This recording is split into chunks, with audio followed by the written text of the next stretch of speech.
Shabbat Shalom.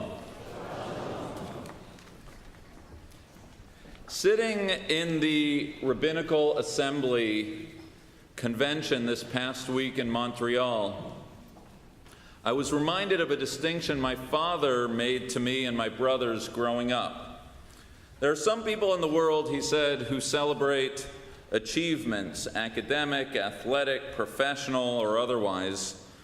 And then there are people who are satisfied celebrating simply the passage of time.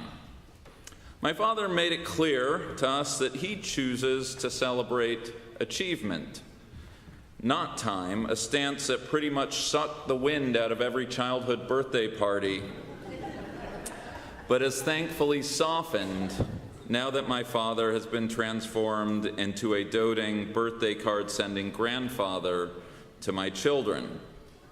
Now, for those of you who don't know, the Rabbinical Assembly, the RA, is the International Association of Conservative Rabbis. The RA is the voice of the conservative movement, of which the Synagogue is a part, providing support, professional guidance, continuing education, and when a colleague is in need of a job, placement services. All your rabbis are proud dues-paying members of the RA, and most, if not every year, some combination of us attend the annual convention for Torah study, professional development, collegiality, and to be updated on the direction of the movement. The buzz this year revolved around the appointment of a new CEO for the RA, my classmate, Rabbi Jacob Blumenthal, an inspired choice picked from a JTS class, which I'm sure Rabbi Zuckerman will agree was stocked with a once-in-a-generation glut of talent. For me personally, this year's convention prompted a combination of nostalgia and reflection because it was exactly 20 years ago, May of 1999, in this exact spot that I was, literally this spot, that I was ordained as a rabbi. Either for reasons of construction or the size of our class, graduation that year couldn't be held at the Jewish Theological Seminary, so we all schlepped to the east side. The first, and as fate would have it, not the last time I would stand on this bema as a rabbi. 20 years, I reminisce, sitting in Montreal, surrounded by colleagues, both junior and senior to me, recalling the distinction my father made all those years ago, an anniversary of my service to the Jewish people. Over half of those years to this community. A passage of time, yeah. An achievement worthy of celebration, I suppose it depends on who you ask. Or as a saying goes, it's still too early to tell. I received neither a watch nor a fountain pen from the RA. So on behalf of myself, this morning I want to present myself with a gift. The gift of indulging publicly with you on my own thoughts, with you, my community, on 20 years of being a rabbi. Is the rabbinate what I thought it would be? Did my training prepare me to serve the needs of American Jewry? Is the rabbinate the sort of career I would recommend to a young man or woman? How do I feel on this week marking 20 years? Now, it's not therapy, and I don't have a scotch in front of me, nor do you. And if there's one truism about being a rabbi, it's keep your cantor happy. We still have Musaf to daven. So for the sake of clarity, I'm going to divide my comments in the coming minutes into 3 interrelated headings, each one worthy of a sermon of its own. Number 1, the movement. Number 2, the condition of American Jewry. And number 3, the job itself. Or if you prefer catchy titles, 1, Denominations in Decline. Number 2, Not Your Parents' Judaism. And number 3, They Didn't Teach Me This in Rabbinical School. Number 1, Denominations in Decline. When I went to rabbinical school, I didn't consider going anywhere other than JTS. I grew up in a conservative synagogue. I participated in my USY youth group. I went to a Schechter school with some Camp Ramah sprinkled in. But more than the institutions, it was the ideology.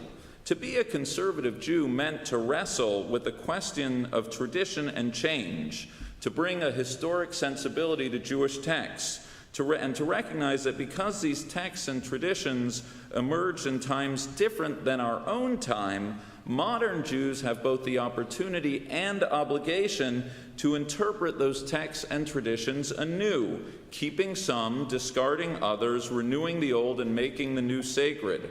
When I went to JTS, there was a commitment to something called Wissenschaft des Judentums, the scientific study of Judaism, a sort of scholarship in service of religion. You studied Jewish history because in appreciating Jewish history, you set the stage for the Jewish future. There was a specific ideology undergirding conservative Judaism. Hours and hours I spent studying its founders, Schechter and Zuntz and Frankel and others. To be a conservative Jew meant something different than to be a Reform Jew, which is all about personal choice, or an Orthodox Jew, which is all about preserving tradition. Movement labels mattered to students, to schools, and to communities. Today, the conservative movement, but really all movements or denominations, are in decline. People aren't joining schools or summer camps based on ideology. Jews aren't wondering who did or didn't write the Bible and the implications of that question for Jewish practice, whether swordfish is or isn't kosher, whether the matriarch should or shouldn't be added to the Amida, and who gets to decide. You join a community because the early childhood center is good, or because a cantor has a good voice, or because your friends go there. And it's not just a conservative movement. Every movement is in decline. These denominations were founded in the 19th century. They shaped Jewish life in the 20th century, and they've yet to find their stride 20 years into this new century. At last week's conference, I sat at a panel led by the deans of all 4 movement seminaries, none of whose students, they reflected, believe that we live in a time when movement labels matter. And if that's what's being taught to future leaders, then it's just a matter of time before it's lived in the pews of American Jewry. If denominations were a stock, my advice is go short. Number 2, this is not your parents' Judaism. In retrospect, I'm not sure what I was thinking when I went to rabbinical school. Probably on some level I thought I'd become a Hillel or congregational rabbi, which, accepting a flirtation with the academy, is just what I did. I'd work in a community, Jews would join that community, and one day I'd be put out to pasture as emeritus. That's the model I grew up with. That's the model of my grandfather of blessed memory's career, and that's pretty much what's happening to me. But what everyone in this room needs to appreciate is that the story of Park Avenue Synagogue is not the story of American Jewry. I compare notes with my talented colleagues, many of whom have changed jobs 2, 3, 4 times, many of whose synagogues have consolidated or closed. And some of this may have to do with a natural ebb and flow of demography, but at the root is a profound revolution in all of the assumptions of community formation. Because whether it's Barnes & Noble, Blockbuster Video, or movie theaters, ours is an age of disintermediation. We get our content now online. We order our stuff off of the web. The malls that I and maybe you grew up walking around are closing, and network television is a language that my children don't speak. And synagogues, we're also part of that story of disintermediation. The idea of joining a synagogue, paying a membership fee, and playing by all of the rules when I can have a bespoke religious life and form community online, it's quaint and dated.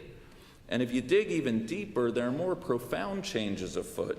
We live in a time and place of freedoms unimaginable to our predecessors, a post-ethnic America where identity is generated bottom-up, not top-down, or as sociologists describe it, identities of consent, not descent.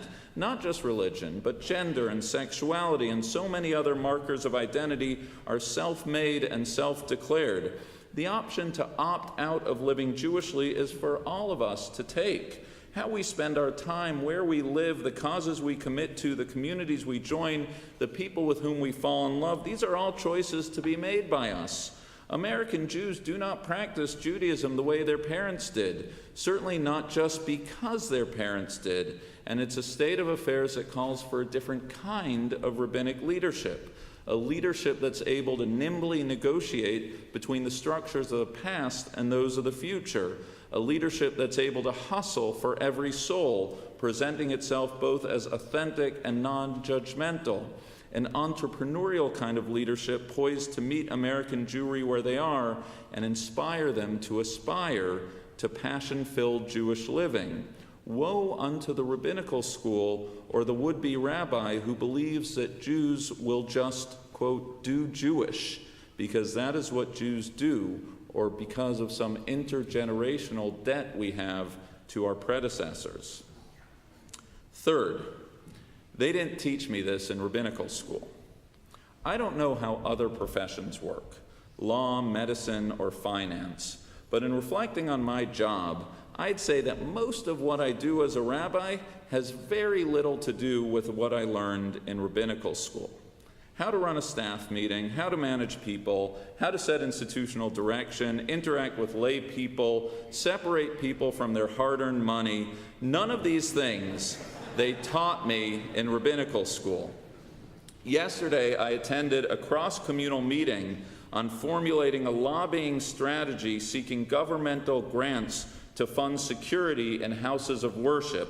Wednesday, I sat down with the publisher of the New York Times to explain why the Jewish community was shocked by the anti-Semitic cartoon published 2 weeks ago, but not surprised. There are so many things a rabbi does on any given day that they don't teach you in rabbinical school, especially the sacred moments, like this Wednesday night when I sat in a hospital room counseling a family through end-of-life decisions, or Thursday when I met with a couple as they discussed whether or not their marriage could be saved.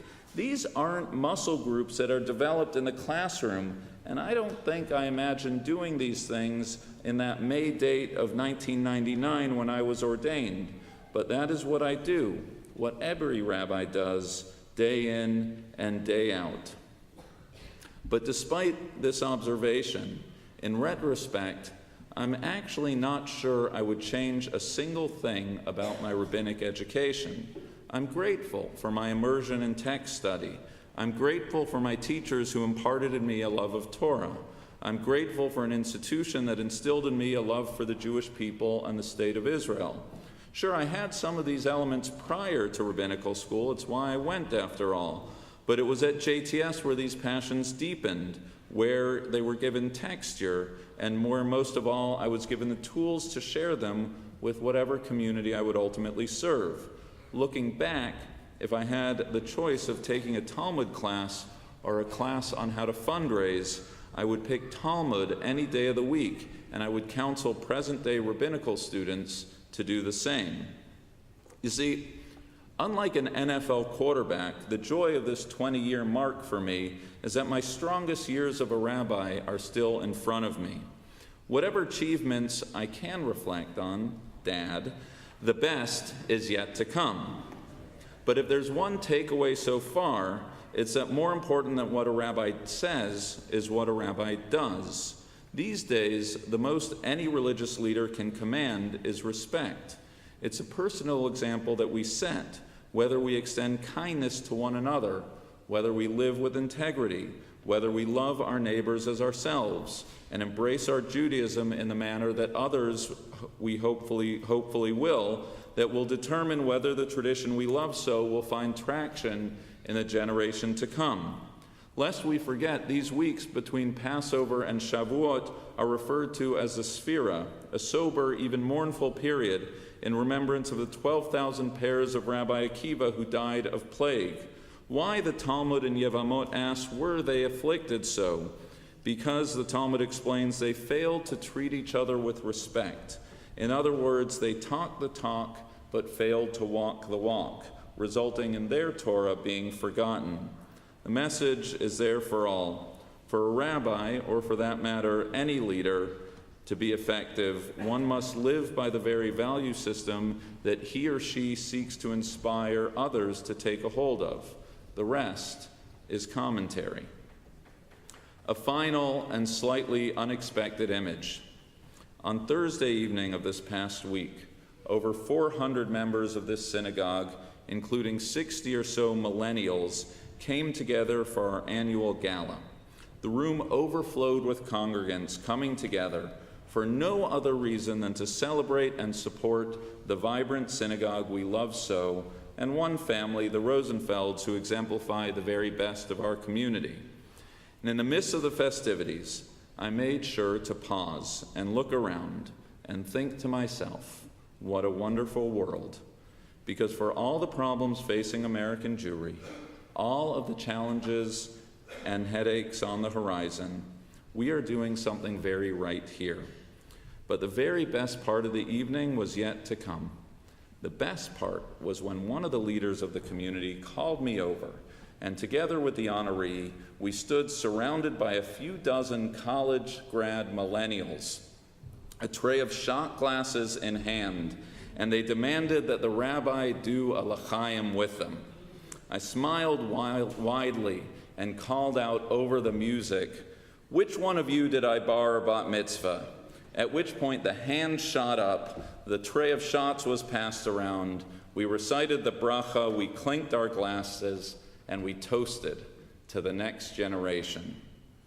This is not my parents' Judaism, nor should it be, nor for that matter did they teach me any of this in rabbinical school.